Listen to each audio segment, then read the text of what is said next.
이 사도행전의 기록에 의하면요, 이 복음을 전하다가 최초로 순교한 사람은 스데반 집사로 알려져 있습니다.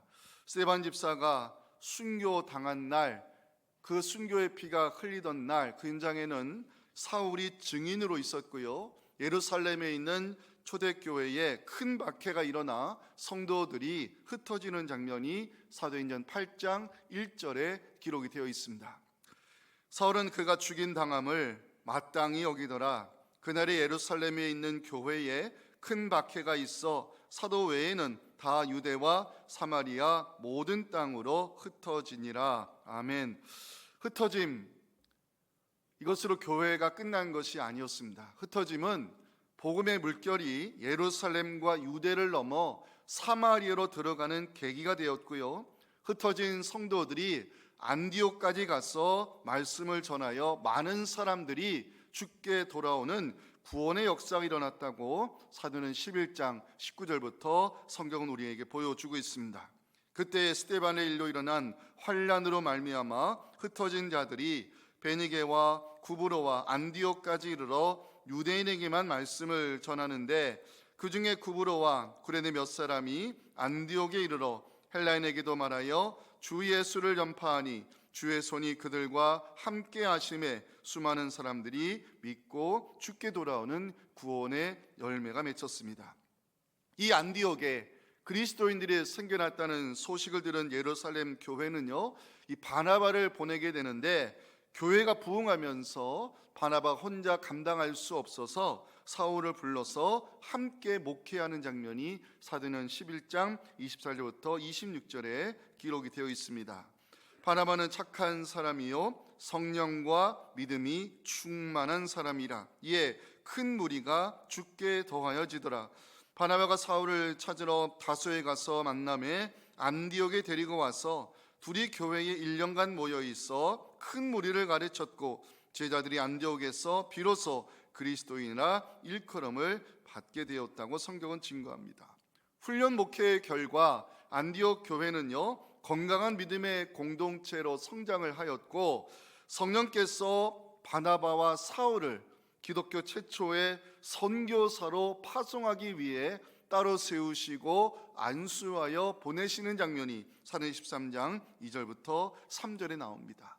기독교 최초의 선교사 파송시라고 알려져 있는 본문인데요, 함께 읽겠습니다. 주를 섬겨 금식할 때에 성령이 이르시되 시키는 일을 위하여 바나바와 사울을 따로 세우라 하시니, 이에 금식하며 기도하고 두 사람에게 안수하여 보내니라. 아멘. 선교사로 파송받은 이 바나바와 사울, 구브로에 들어가서 복음을 전하게 되는데요, 마술사 엘루마가 선교 사역을 방해하는 장면이 사도행전 13장 8절에 나옵니다. 이 마술사 엘루마는 이름을 번역하면 마술사라 그들을 대적하여 청독으로 믿지 못하게 선교 사역을 방해했습니다. 하지만 성령으로 충만한 사도 바울이 능력을 행사하게 되면서 구브로의 총독에게 복음을 전하는 이 장면이 사도행전 13장 9절부터 12절에 나오는데, 사도 바울의 선교 여정의 첫 열매입니다. 바울이라고 하는 사울이 성령이 충만하여 그를 주목하고 이르되, 모든 거짓과 악행이 가득한 자여 마귀의 자식이요 모든 의의 원수여 주의 바른 길을 굽게 하기를 그치지 아니하겠느냐. 보라, 이제 주의 손이 내 위에 있으니 내가 맹인이 되어 얼마 동안 해를 보지 못하리라 하니, 즉시 안개와 어둠이 그를 덮어 인도할 사람을 두루 구하는지라. 이에 총독이 그렇게 된 것을 보고 믿으며 주의 가르치심을 놀랍게 여겼습니다. 바울과 바나바는 구브로를 떠나 비시디아 안디옥 회당에 들어가 유대인들과 유대교로 개종한 이방인들에게 말씀을 전하게 되는데, 전도 현장에서 이 복음을 선포하는 현장 장면이 사도행전 13장 23절에 나옵니다. 함께 읽겠습니다.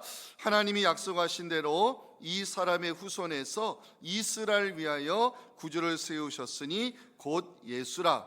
사도 바울은 회당에 있는 사람들에게 예수 그리스도의 십자가와 부활의 사건을 증언하면서 하나님의 구원 역사가 예수 그리스도 안에서 이루어졌다고 사도행 13장 29절 30절 말씀을 선포하고 있습니다. 성경이 그를 가리켜 기록한 말씀을 다 응하게 한 것이라. 후에 나무에서 내려다가 무덤에 두었으나 하나님이 죽은 자 가운데서 그를 살리신지라. 사도 바울은 유대인들과 이방인들에게 예수 그리스도를 믿을 때 죄사함과 의롭다함을 얻어서 구원에 이른다는 복음의 핵심을 사도행전 13장 38절 39절에서 전하고 있는데요, 오늘 본문에서 대단히 중요한 말씀이라고 생각됩니다. 함께 읽겠습니다. 그러므로 형제들아, 너희가 알 것은 이 사람을 힘입어 죄사함을 너희에게 전하는 이것이며, 또 모세의 율법으로 너희가 의롭다 하심을 얻지 못하던 이 모든 일에도 이 사람을 힘입어 모든 자마다 의롭다 하심을 얻는 이것이라. 아멘. 사도 바울이 말씀을 전하자 반응이 나타나기 시작했습니다. 비스디 안디옥 사람들이 사도 바울에게 다음 안식일 날에도 이 말씀을 전해달라 부탁하면서 복음을 긍정적으로 수용하는 사람들이 생겨났다고 오늘 본문 42절 43절은 보여주고 있습니다. 그들이 나갈새 사람들이 청하되 다음 안식일에도 이 말씀을 하라 하더라. 회당의 모임이 끝난 후에 유대인과 유대교 입교한 경건한 사람들이 많이 바울과 바나바를 따르니 두 사도가 더불어 말하고 항상 하나님의 은혜 가운데 있으라 권하니라. 유대교로 개종한 이방인들이 사도 바울이 전하는 말씀을 듣고서 기독교로 개종하려는 사람들이 많이 생기자 유대인들은 시기하는 마음에 선교사들을 비방하기 시작했습니다. 45절인데요, 유대인들이 그 무리를 보고 시기가 가득하여 바울이 말한 것을 반박하고 비방하기 시작했습니다.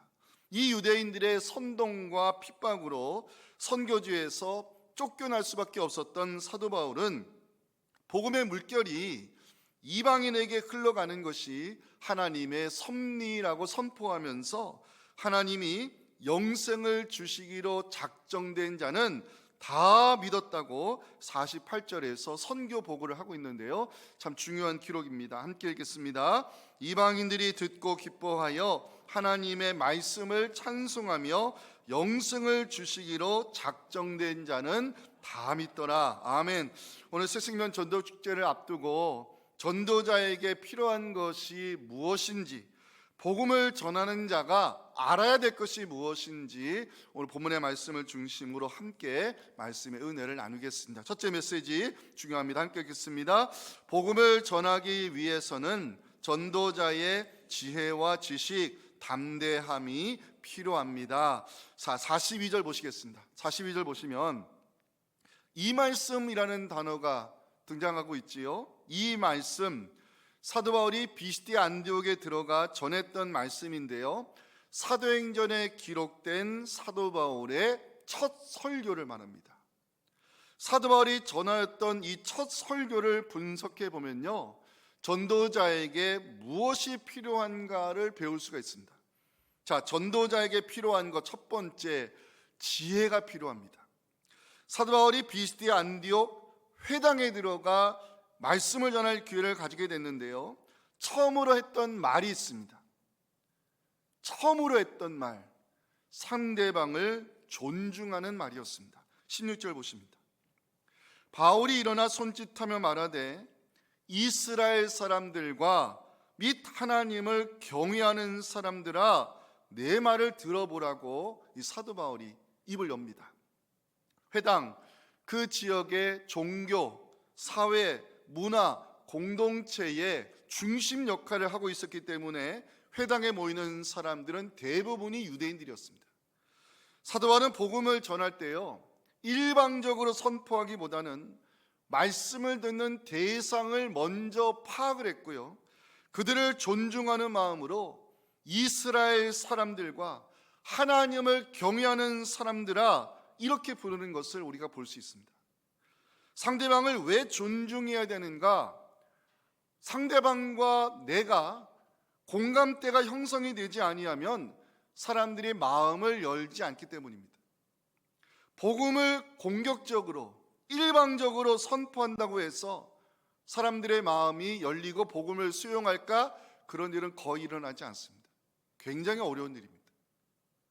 전도자에게 필요한 것이 지혜인데요, 상대방을 존중하고 마음을 여는 공감대가 먼저 형성되어야 됨을 17절 이하에서 우리는 발견할 수 있습니다. 자, 이제 여러분들 사도행전 13장 열어놓고 계시죠? 17절부터 잠깐 한번 눈으로 읽으시면서 저를 따라오면 좋겠습니다. 17절 한번 눈으로 읽어보세요. 사도 바울은 회당에 모인 유대인들에게 하나님이 우리 민족을 택하셨다고 이야기하면서 출애굽 사건을 이야기합니다. 18절에서 사도 바울은 조상들의 광야 생활을 언급하고 있고요, 19절 가시면 약속의 땅을 정복했던 여호수아의 이야기를 꺼냅니다. 20절에서는 사사기의 기록을 언급하고 있고요, 21절, 22절에서는 이스라엘 왕조 시대의 문을 연 사울과 다윗의 이름을 언급하고 있습니다. 사도 바울이 어떤 역사를 전개하고 있는 거예요? 구약의 역사를 전개하고 있습니다. 사도 바울이 구약의 역사를 전개하는 이유는 말씀을 듣는 대상들이 구약의 역사에 익숙한 유대인들이기 때문입니다. 근데 사도 바울은 구약의 역사만을 이야기하지 않았습니다. 구약의 역사를 통해서 유대인들의 마음을 먼저 열고 공감대를 형성한 사도 바울은 하나님께서 구약에 약속하신 대로 다윗의 자손을 통해서 우리에게 그리스도 메시아를 보내주셨는데 그가 곧 예수라는 복음을 선포합니다. 그게 23절입니다. 함께 읽겠습니다. 하나님이 약속하신 대로 이 사람의 후손에서, 다윗입니다, 이스라엘을 위하여 구주를 세우셨으니 곧 예수라 복음을 선포했습니다. 전도자는 일방적으로 공격적으로 복음을 전해서는 안 된다는 것, 전도자는 상대방을 파악하고 상대방을 존중해주고 상대방의 마음을 열 수 있는 공감대가 필요한 것을 기억하시고 하나님 우리에게 전도자의 지혜를 주심으로 우리를 복음의 통로로 사용해 주시기를 간절히 소망합니다. 전도자에게 필요한 것 두 번째는요, 복음의 지식이 우리에게 갖춰져 있어야 됩니다. 복음의 지식. 사도행전 13장은요, 사도 바울이 기독교 최초의 선교사로 파송을 받고 처음으로 전했던 첫 설교의 내용을 담고 있는데요, 사도 바울은 모든 문장의 주어를 하나님으로 사용하고 있습니다. 이게 헬라어 원문 성경을 봐야 볼 수 있는 대목인데, 하나님이 아까 제가 17절부터 사도 바울의 설교가 시작된다고 설명을 드렸잖아요. 하나님이 이스라엘을 택하시고 하나님이 출애굽 역사를 일으키셨으며 하나님이 우리 조상을 광야로 인도하셨고 하나님이 사사시대를 열어 하나님이 다윗 왕조를 세워주셨고 하나님이 약속하신 대로 다윗의 혈통을 통하여 이 땅에 그리스도가 되시는 예수를 보내주셨다는 이 첫 설교의 모든 문장을 사도 바울이 하나님이라는 주어를 사용하고 있습니다. 사도 바울이 구약의 역사를 전개하면서 메시아를 보내주신 하나님을 모든 문장의 주어로 사용하는 이유는 역사를 주관하시는 분이 하나님이심을 선포하기 위함이었습니다. 하나님이 이루시는 구원 역사는 예수 그리스도의 십자가와 부활을 통하여 성취되었다는 것, 이것이 사도 바울이 첫 설교에서 전하고 싶어 했던 복음의 핵심입니다. 29절부터 30절이 바로 예수 그리스도의 십자가 부활을 통해 성취된 하나님의 구원 역사입니다. 함께 읽겠습니다. 성경의 글을 가리켜 기록한 말씀을 다 응하게 한 것이라 하나님이 죽은 자 가운데서 그를 살리셨다고 사도 바울은 복음을 선포합니다. 사도행전 13장에 나오는 사도 바울의 첫 설교를 통해서 우리는 전도자에게는 복음의 지식이 있어야 됨을 배울 수가 있는데요, 사도행전 13장 38절 39절이 바로 사도 바울이 가지고 있었던 복음의 지식이었습니다. 제가 읽겠습니다. 그럼 형제들아, 너희가 알 것은 이 사람을 힘입어 죄사함을 너희에게 전하는 이것이며 또 모세의 율법으로 너희가 의롭다 하심을 얻지 못하던 모든 일에도 이 사람을 힘입어 믿는 자마다 의롭다 하심을 얻는 이것이라. 유대인들은요, 성전에서 드리는 희생 제사와 율법의 행위를 통해서 죄 사함을 얻고 의롭다함을 얻는 것으로 믿었습니다. 유대인들이 목숨처럼 소중하게 여기는 몇 가지들이 있지요. 할례의식, 정결법, 속죄제사, 율법의 행위, 유대인들이 목숨처럼 소중하게 여기는 것들인데, 이런 할례 행위, 정결법, 율법의 행위, 성전제사는요, 이것들이 바로 유대인들이 가지고 있었던 구원관이 무엇인가를 보여준 것들입니다. 사도 바울은 회당에 모인 유대인들에게 성전 제사와 율법의 행위로는 죄사함과 의롭다함을 얻을 수 없으며, 오직 예수 그리스도를 믿을 때 우리의 죄를 대속하기 위해서 십자가에 달리시고 부활하신 그 예수 그리스도를 믿을 때 죄사함과 의롭다함을 얻어 구원에 이른다는 것이 사도 바울이 가지고 있었던 전도자의 복음의 지식이었습니다. 훗날 사도 바울이 기록한 갈라디아서 2장 16절, 로마서 3장 21절, 22절 말씀은요, 전도자가 반드시 숙지하고 있어야 될 믿음으로 말미암는 의, 복음의 지식에 대한 말씀입니다. 함께 읽겠습니다. 사람이 의롭게 되는 것은 율법의 행위로 말미암음이 아니요 오직 예수 그리스도를 믿음으로 말미암는 줄 알므로 우리도 그리스도 예수를 믿나니 이는 우리가 율법의 행위로서가 아니고 그리스도를 믿음으로써 의롭다함을 얻으려 함이라. 율법의 행위로서는 의롭다함을 얻을 육체가 없느니라. 아멘. 한 구절 더 있습니다. 이제는 율법 외에 하나님의 한 의가 나타났으니 율법과 선지자들에게 증거를 받은 것이라. 곧 예수 그리스도를 믿음으로 말미암아 모든 믿는 자에게 미치는 하나님의 의니 차별이 없다고 성경은 복음을 전합니다. 세 번째로 전도자에게 필요한 것은 담대함입니다. 담대함. 제가 늘 강조하는 것 중에 하나가 뭐냐면, 복음을 전하는 현장에는 두 가지 반응이 나타난다는 사실입니다. 하나는 수용이고 하나는 저항입니다. 사도 바울이 예수 그리스도를 믿음으로 죄사함과 의롭다함을 얻는 구원의 복음을 전했을 때 수용하는 사람들이 있었습니다. 43절 보실까요? 회당 모임이 끝난 후에 유대인과 유대교에 입교한 경건한 사람들이 많이 바울과 바나바를 따르니 두 사도가 더불어 말하고 항상 하나님의 은혜 가운데 있으라 권하니라. 사도 바울과 바나바를 따르는 사람들이 생겨나자 정통주의시들이 시기하기 시작했습니다. 45절, 유대인들이 그 무리를 보고 시기가 가득하여 바울이 말한 것을 반박하고 비방하거든. 이 시기하다는 단어를 찾아보니까 헬라어로요, 끌어오르다는 뜻이었습니다. 끌어오르다. 분노의 감정이 끌어오르는 유대인들, 왜 시기하는 것일까? 유대교에 입교한 이방인들이 기독교로 개종하게 되면 자신들의 영향력, 입지가 줄어드는 것에 위기의식을 느꼈기 때문입니다. 유대인들의 시기는요, 단순히 질투로 끝나지 않았습니다. 이 유대인들의 시기는 비방과 반박으로 이어지게 되는데, 반박하다는 단어는요, 미완료 과거형으로서 사도 바울이 전했던 말씀에 조목조목 따졌다는 뜻이고요, 비방하는 단어는 헬라어로 모욕하다는 뜻인데, 선교사의 사역을 회방하는 유대인들을 보여주고 있습니다. 복음을 전하는 현장에는 언제나 두 가지 반응, 수용과 저항의 반응이 있다는 사실, 그래서 전도자는 담대함이 필요하다는 것 46절에서 보여주고 있습니다. 함께 읽겠습니다. 바울과 바나바가 담대히 말하 이르되 하나님의 말씀을 마땅히 먼저 너희에게 전할 것이로되 너희가 그것을 버리고 영생을 얻기에 합당하지 않은 자로 자처하기로 우리가 이방인에게로 향하노라. 아멘. 사도 바울은 유대인들의 저항과 비방에도 두려워하지 않았고요, 담대하게 하나님의 섭리를 선포했습니다. 담대하다는 단어는 겁이 없다는 뜻입니다. 전도자들이 유대인들의 저항에도 겁을 내지 않은 이유는요, 하나님의 섭리를 알고 있었기 때문입니다.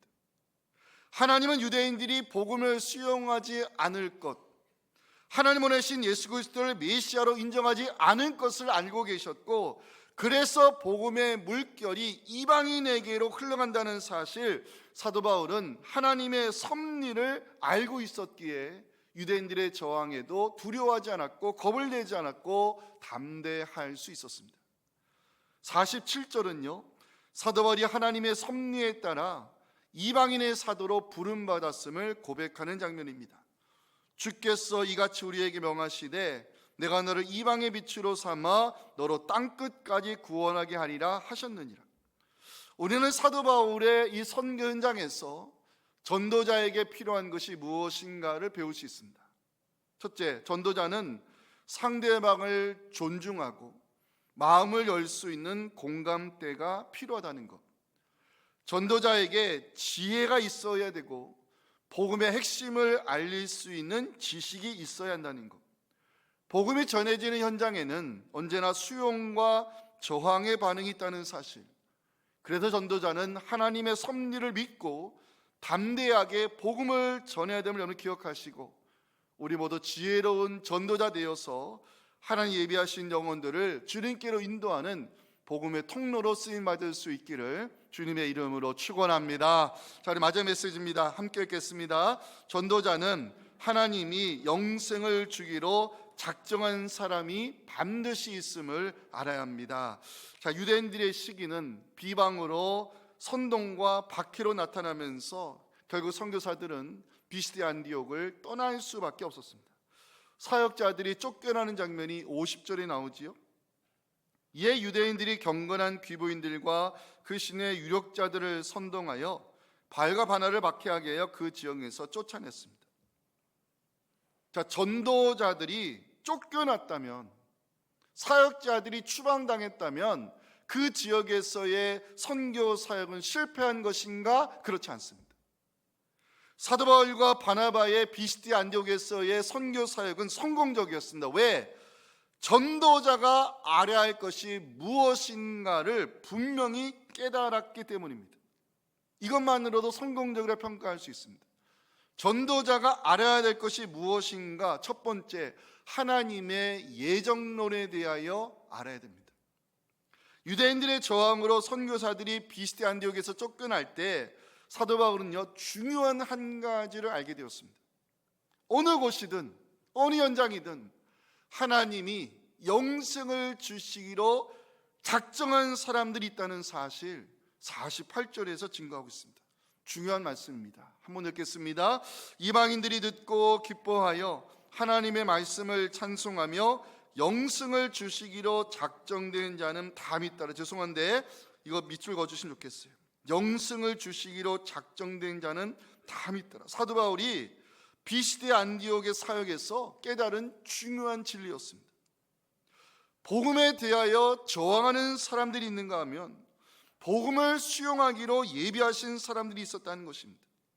전도 현장에는 하나님이 영생을 주시기로 작정하신 사람들이 있었다는 사실, 그래서 복음 전하는 일을 결코 중단해서는 안 된다는 사실, 전도자들이 비시디 안디옥에서 깨닫는 진리였습니다.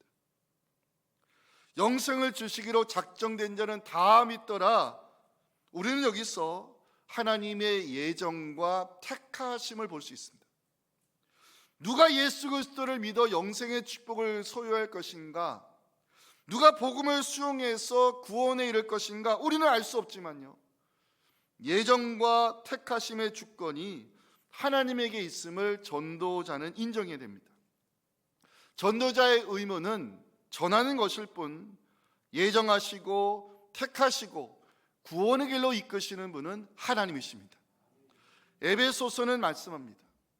하나님께서 자격 없는 우리를 창세전에 택하여 주시고 구원받을 자로 예정해 주셨기에 우리가 복음을 수용하여 하나님의 자녀가 되었다는, 그래서 우리는 복받은 사람이라고 에베소서 1장 3절 5절을 기록하는데요, 우리 모두의 신앙 고백으로 이루어가야 될 복될 말씀입니다. 함께 읽겠습니다. 찬송하리로다. 하나님 곧 우리 주 예수 그리스도의 아버지께서 그리스도 안에서 하늘에 속한 모든 신령한 복을 우리에게 주시되 곧 창세전에 그리스도 안에서 우리를 택하사 우리로 사랑 안에서 그 앞에 거룩하고 흠이 없게 하시려고 그 기쁘신 뜻대로 우리를 예정하사 예수 그리스도를 말미암아 자기의 아들들이 되게 하셨으니 아멘. 어제 화요일날 오전에 바울 전도대 이 거리 전도 나가기 전에 이 말씀을 함께 나누었습니다. 우리가 하는 일이 거리에 나가서 전도 용품을 나누어주는 사역이지만 우리가 만나는 사람들 가운데는 하나님께서 영생을 주시기로 작정한 사람들이 분명히 있다. 구원의 은총을 주시기로 예비한 사람이 있다는 사실을 우리가 먼저 확신하고 이 바울 전도대 사역을 소중하게 감당해 주시기를 권면하면서 기도했습니다. 사랑하는 성도 여러분, 복음을 전하는 현장에는요, 하나님이 영생을 주시기로 작정한 사람들이 반드시 있다는 것을 믿으시기 바랍니다. 새생명 전도 축제를 지금까지 15년 동안 진행하면서 알게 된 사실이 있습니다. 하나님이 구원의 은총을 주시기로 작정하신 분들은 반드시 온다는 사실입니다. 이걸 우리가 믿어야 됩니다. 예정과 택하심은 하나님의 주권에 속한 영역입니다. 사도 바울은 유대인들의 저항과 이방인들의 수용을 보면서 하나님의 섭리와 예정을 알게 되었고요, 훗날 시간이 지나 로마서를 기록할 때 하나님의 섭리와 예정에 대한 말씀을 로마서에 기록을 남겨놨습니다. 그게 로마서 11장 25절 26절입니다. 함께 읽겠습니다. 형제들아, 너희가 스스로 지혜 있다면서 너희가 모르기를 내가 원하지 아니하노니 이 신비는 이방인의 충만한 수가 들어오기까지 이스라엘의 더러는 우둔하게 안 된 것이라 그리하여 온 이스라엘이 구원을 받으리라. 아멘. 전도자가 알아야 될 두 번째 복음의 물결은 누구도 막을 수 없다는 사실입니다. 49절 보십니다. 중요한 말씀입니다. 주의 말씀이 그 지방에 두루 퍼지니라. 전도자들은요, 유대인들의 선동 때문에 쫓겨날 수밖에 없었습니다. 50절 보실까요? 박해라는 단어가 등장하죠. 이게 헬라어로 말로 괴롭히다는 수준이 아니라 신체에 해를 가하다는 뜻입니다. 그럼에도 불구하고 성경은 주의 말씀이 비스디의 안디옥을 중심으로 두루 퍼져나갔다고 증거합니다. 주의 말씀이 퍼져나갔다는 이 구절을 제가 묵상했습니다. 그리고 깨달았습니다. 복음의 물결은 누구도 막을 수 없다는 진리를 성경이 우리에게 가르치는 장면입니다. 그 증거가 사도행전 14장 1절에 나오는 이고니온에서의 사역입니다. 이에 이고니온에서 두 사도가 함께 유대인의 회당에 들어가 말하니 유대와 헬라의 허다한 무리가 복음을 수용하고 예수를 믿었다고 성경은 기록합니다. 복음의 물결을 누구도 막을 수 없다는 것은 하나님께서 열고자 하시는 구원의 잔치 멈출 수 없다는 사실을 보여주고 있습니다.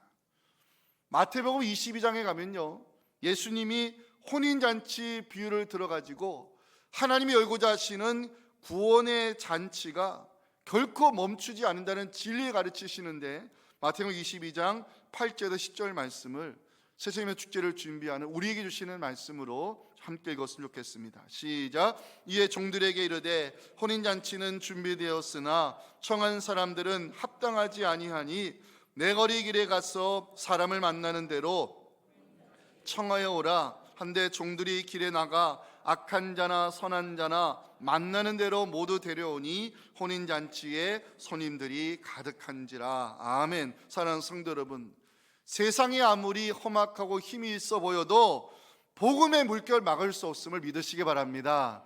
하나님이 원하시는 구원의 잔치는 멈추지 않는다는 사실 확신하시면서 그 잔치 자리에 사람들을 초청해서 가득 채움으로 하나님께 기쁨과 영광 올려드리는 우리 대치동 교회가 될 수 있기를 간절히 소망합니다. 세 번째 전도자가 알아야 될 것은 주의 말씀대로 행하는 것이 하나님 기뻐하는 일이라는 것입니다. 전도자들이 비스디 안디옥에서 쫓겨날 때 했던 일이 하나 있습니다. 뭐냐? 발의 티끌을 떨어버리는 일이었습니다. 51절 보실까요? 두 사람이 그들을 향하여 발의 티끌을 떨어버리고 이고니온으로 떠났습니다. 전도자들이 발의 티끌을 떨어버리는 이유 두 가지로 해석할 수 있는데요, 하나는 복음을 거부한 사람들에게 그 책임을 지우기 위함입니다. 또 하나는 주의 가르침 때문입니다. 예수님의 제자들에게 전도자를 수용하지 않는 마을을 떠날 때는 발에 티끌을 떨어버리라고 말씀하셨습니다. 누가복음 5장 9절입니다. 누구든지 너희를 영접하지 아니하거든 그 성에서 떠날 때에 너희 발에서 먼지를 떨어버려 그들에게 증거를 삼으라고 가르치셨습니다. 사도 바울과 바나바는 전도자여 주의 제자들입니다. 주의 말씀대로 행하는 것이 종의 의무임을 성경이 우리에게 보여주고 있습니다. 전도자들이 유대인들의 선동과 핍박으로 선교 현장을 떠나야 됐지만 성경은 비스디 안디옥에서의 사역이 성공적이었다라고 평가를 합니다. 52절 말씀을 마지막으로 함께 읽겠습니다. 시작. 제자들은 기쁨과 성령이 충만하니라. 문제 내겠습니다. 기쁨과 성령이 충만한 제자들은 누구를 가리키는 것일까요?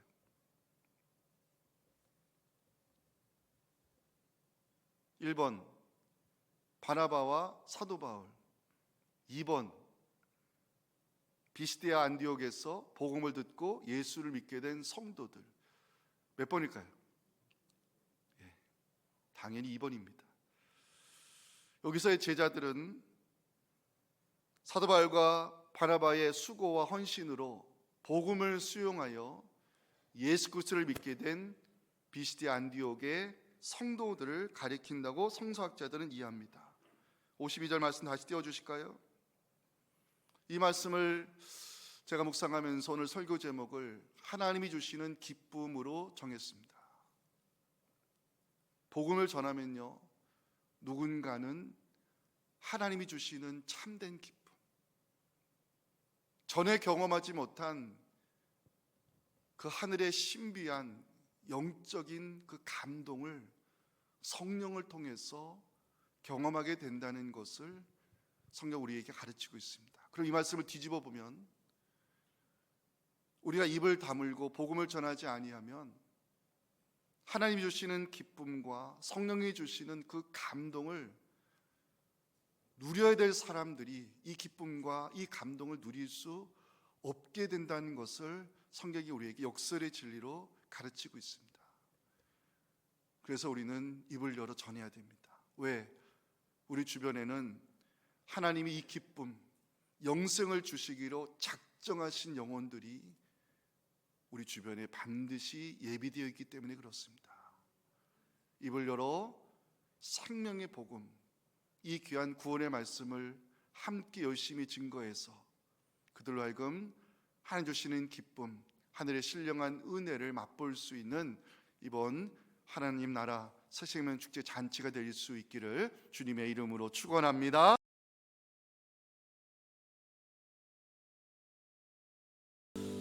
지금은 우리의 구원을 이루기 위해 이 땅에 오셔서 십자가의 대속의 죽임을 당하시고 우리에게 영생의 문을 열어주시기에 부활하신 우리 구주 예수님의 은혜와 지금도 너는 나의 기쁨이라 말씀하시는 아버지 하나님의 크신 사랑과 성령의 역사가 오늘 이 전도 메시지를 가슴에 담고 삶의 자리로 돌아가 내 주변에 하나님이 영생을 주시기로 작정하신 영혼이 반드시 있다는 것을 확신하며 이 전도자의 지혜와 복음의 지식과 담대한 믿음으로 입을 열어 내가 사랑하고 내가 고백하는 예수 그리스도를 증거하여 하나님의 기쁨된 존재로 살기를 다짐하는 우리 사랑하는 성도들의 이 간절한 부르짖음과 우리가 하나님께 올려드리는 전도 대장자들의 이 구원의 여정과 기도로 준비하는 스시명 축제 위에 지금부터 영원토록 함께 하시기를 간절히 축원하옵나이다.